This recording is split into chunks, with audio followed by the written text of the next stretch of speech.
The next time you walk into a grocery store, I want you to notice something. Not the products on the shelves, not the prices on the tags, not the people around you.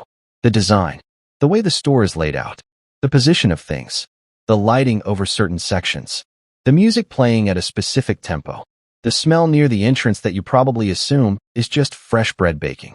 It is not just fresh bread baking. Every single element of that grocery store, every color, every smell, every sound, every placement, was decided by someone whose entire job is to understand how much money you have and how to get as much of it as possible before you reach the exit. This is not a conspiracy theory. This is a billion-dollar science. And by the end of this video, you're going to walk into a grocery store for the rest of your life and see something completely different from what you saw before. Her name was Maria. She was 43 years old. She lived in a suburb of Phoenix, Arizona.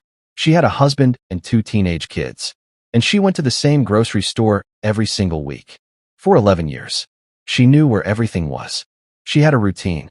She was efficient, or so she thought. She worked as an administrator at a medical office. She made a decent salary. Not wealthy, not struggling. Somewhere in the comfortable middle that most American families occupy. And every week, without fail, she went to that grocery store with a list and came out having spent more than the list required. Not dramatically more, usually $30 to $50 more than she planned. Every single week, she had told herself for years that it was just the cost of things going up, that she was not being careless, that it was just how grocery shopping worked. She was wrong. It started with the entrance. Maria always entered through the main doors on the left side of the store. What she did not know was that the entrance was positioned deliberately. Most grocery stores in America are designed so that you enter on the left and naturally move to the right, because research shows that people in left entry stores travel more of the store before reaching what they came for. More store traveled, more products seen, more unplanned purchases made. The first thing Maria encountered every time she entered was the produce section. Bright, colorful, fresh smelling, misted with water at regular intervals to make everything look crisp and alive. This was not an accident either. Produce is placed at the entrance because it signals freshness and health. It puts you in a positive mood immediately, a relaxed, happy mood, before you have made a single financial decision in the store. And research consistently shows that people in positive moods spend more money, make more impulsive decisions, and are less likely to scrutinize prices carefully. The store was already working on Maria before she had touched a single item. Then there was the bread smell. Maria always noticed it near the entrance. That warm, comforting smell of fresh baked bread. What she did not know was that many grocery stores pump artificial bread scent through their ventilation systems. Not because bread is baking nearby, because the smell of baking bread triggers something deeply human. It evokes warmth, home, comfort, safety. It makes people feel good in a way that is almost impossible to explain rationally. And people who feel good spend more. The store knew this. Maria did not. The music was another thing she never thought about. It played at roughly 60 to 70 beats per minute, which is close to the resting human heart rate. Research in retail psychology has shown clearly that slower music makes shoppers move more slowly through the store. And slower movement means more time exposed to products. More time means more items noticed. More items noticed means more items purchased. On weekends when the store was busy and they needed people to move through faster, the tempo increased slightly. On slower weekday afternoons, when they wanted people to linger, it slowed. Maria never noticed, but her body responded every time. Now here is where it gets specifically about money. Because the grocery store does not just manipulate everyone equally. It has different strategies for different types of customers, based on how much money those customers have. And it knows more about your financial situation than you might be comfortable with. Your loyalty card, the one Maria had been using for 11 years, that gave her small discounts on certain items. It was not primarily a discount program. It was a data collection system. Every purchase Maria had ever made at that store was recorded, analyzed, categorized. The store knew what brands she bought consistently, what categories she was price sensitive in, where she traded up to premium products, where she traded down to generic ones. It knew when she bought more expensive cuts of meat, suggesting a dinner party or a special occasion. It knew when she bought the store brand of everything, suggesting a tighter month financially. It knew the rhythm of her financial life. better than she consciously knew it herself. And it used that knowledge.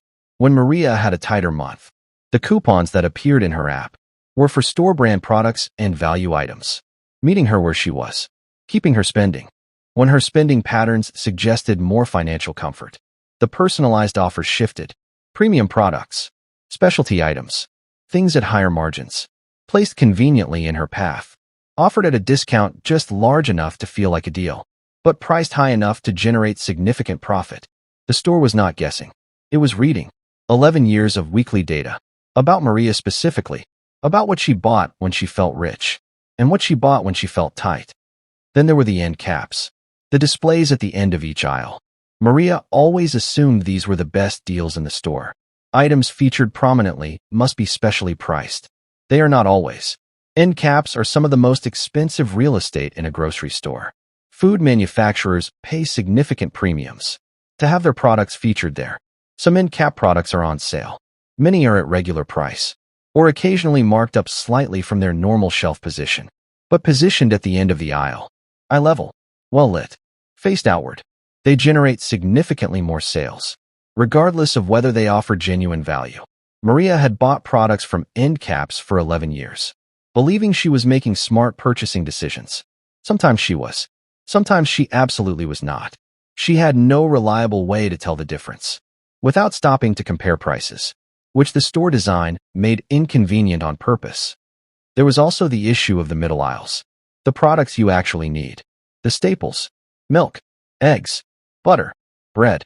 In almost every grocery store in America, these items are placed as far from the entrance as possible, usually at the back of the store, or scattered throughout in a way that requires traveling most of the store to collect them. This is deliberate. Every step Maria took to reach the milk she came for was a step past products she did not plan to buy. Every aisle she traveled to reach the eggs was an aisle of exposure to things she had not put on her list. The store layout was specifically designed to maximize the distance between the entrance and the things most people actually need. Because distance equals exposure, and exposure equals purchases, Maria walked that store for 11 years, collecting what she came for, and collecting $30 to $50 of things she did not plan for, every single week. Now here is the part of this story that matters most. Maria found out about all of this on a Tuesday afternoon, not from a financial expert, from her 16-year-old daughter. Her daughter had come home from school one day, talking about something she had learned in a class, about how retail environments were designed psychologically, about loyalty card data collection, about the science of consumer behavior. And Maria had listened, with the specific feeling of someone who has just understood something they had been experiencing without understanding for a very long time. She sat at the kitchen table that evening and did some math. $30 extra per week, over 11 years, 52 weeks per year, was over $17,000. $17,000 spent on things that were not on her list. Not because she was irresponsible, because she had been walking through a system specifically designed to extract money from her in amounts small enough to feel insignificant, but consistent enough to add up to something extraordinary. $17,000. She sat with that number for a long time. The following Saturday, she went to the grocery store. Same store she had been going to for 11 years. But she did something different. She ate before she went. Because research shows that people who shop hungry spend significantly more than people who shop full. The store knew this. Now she did too. She made a complete list before she entered. Not a rough idea. A complete list with quantities, organized by section of the store. She left the loyalty card at home and instead looked up the store's weekly circular online before going to find what was genuinely on sale, rather than letting the app curate personalized offers based on 11 years of her spending data. She ignored the end caps unless she independently verified the price. She moved through the store deliberately, picking up what was on the list. Nothing else. She walked out 40 minutes later, and for the first time in 11 years, she had spent less than she planned. Not more. Not because she deprived herself. Not because she bought inferior products. Because she walked through the same system with different eyes. Eyes that understood what was happening, instead of simply experiencing it. Here is what Maria understood that Tuesday evening. The grocery store is not neutral. It is not simply a place where you exchange money for food. It is a carefully engineered environment, designed by people who study human psychology professionally. whose entire purpose is to understand your financial situation, your emotional state, your spending patterns, and to use all of that information to maximize how much money you spend before you reach the exit. This does not make the grocery store evil. It makes it a business, an extraordinarily sophisticated one, but understanding that it is a system, that it is designed with a specific goal, that it knows more about your financial life than you might realize, changes how you move through it. The bread smell is still there. The music is still playing. The end caps are still positioned perfectly. The loyalty card is still collecting data. But now you know, and knowing changes everything about what you choose to do next. $17,000 over 11 years. Not from one bad decision. From $30 a week. Every week. In a system designed to extract exactly that. That number is sitting in grocery stores. All across America right now. In the carts of people who are doing everything right. Working hard. Being responsible. Trying to manage their money. But walking through a system they do not fully understand. And leaving more behind than they ever intended. Now you understand the system. What you do with that understanding, the next time you walk through those doors, is entirely up to you. If this video made you see something you have been walking past for years, without ever fully understanding, hit that like button. Subscribe right now. Every week we show you what is actually happening, behind the things you experience every day, the systems, the patterns, the decisions being made for you, before you ever make them yourself. I will see you there.